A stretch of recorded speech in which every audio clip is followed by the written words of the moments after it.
মহাদেব আবির্ভূত হলে আর এত করে দেবাদিদেব মহাদেবের ভূমিকায় চরিত্র পরিবেশন করে দেখাবে। ইনি হলে স্বর্গীয় শত্রুমতি সিং সরকারের বড়মাতার ভূমিগুণের সিং সরকার।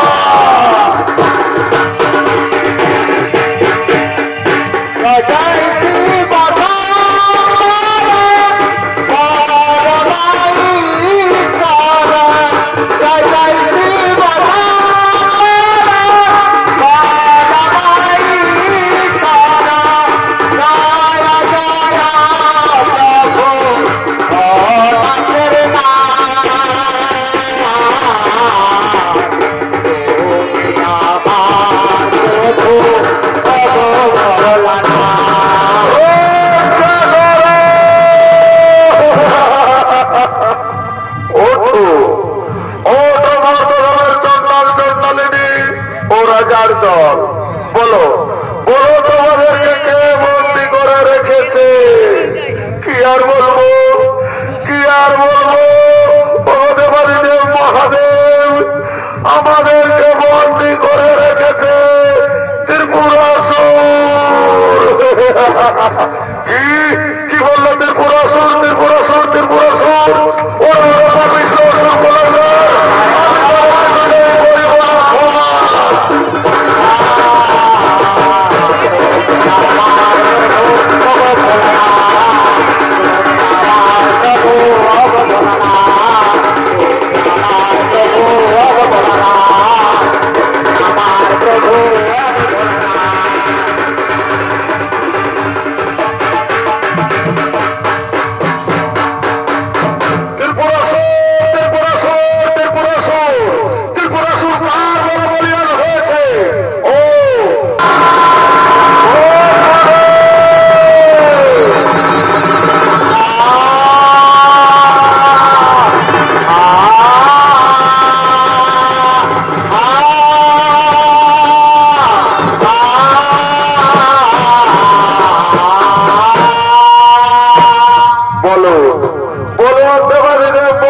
তোমার সাথে আমার অনেক কথা আছে।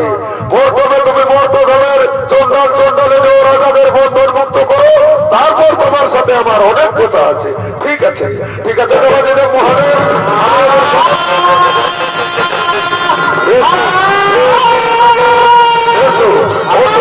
আমি তোমাদের সকলকে মুক্ত করে দিচ্ছি।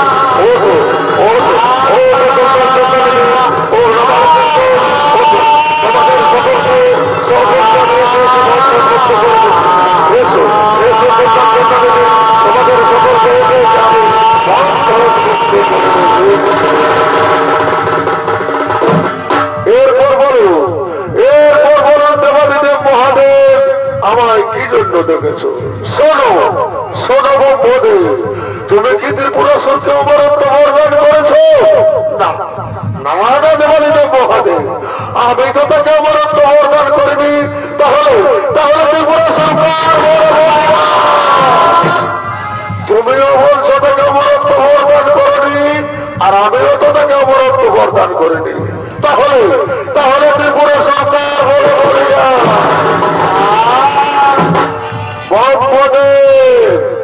বঙ্গদেব ছল করিও না বঙ্গদেব। দেবাদিদেব মহাদেব মনে পড়েছে আমার, আমি অনেকদিন পূর্বে তাকে অবরুদ্ধ বরদান করেছি। ও তাহলে তুমি করেছো? দেখো আমার হস্তে রয়েছে যে হরধনু, এই হরধনু কিন্তু কিছুতেই করতে পারি না ত্রিপুরাসুর নিধন। তাই বলছে বড় ব্রহ্মদেব কিভাবে হইবে ত্রিপুরাসুর নিধন? শোনো শোনো দেবাদিদেব মহাদেব, এর জন্য চিন্তার নাই তো কোনো কারণ। আমি এক্ষুনি বিশ্বকর্মাকে দেখে ত্রিপুরাসুর কিভাবে হইবে নিধন তার অস্ত্র আপনার হাতে প্রদান করছি। বিশ্বকর্মা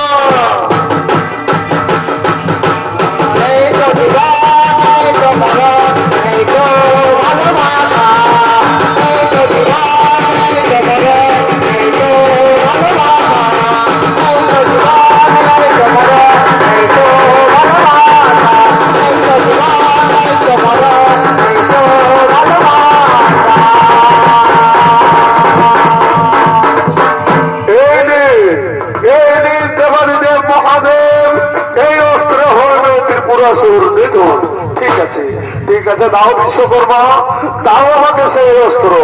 শোনো শোনো শোনো, 33 কোটি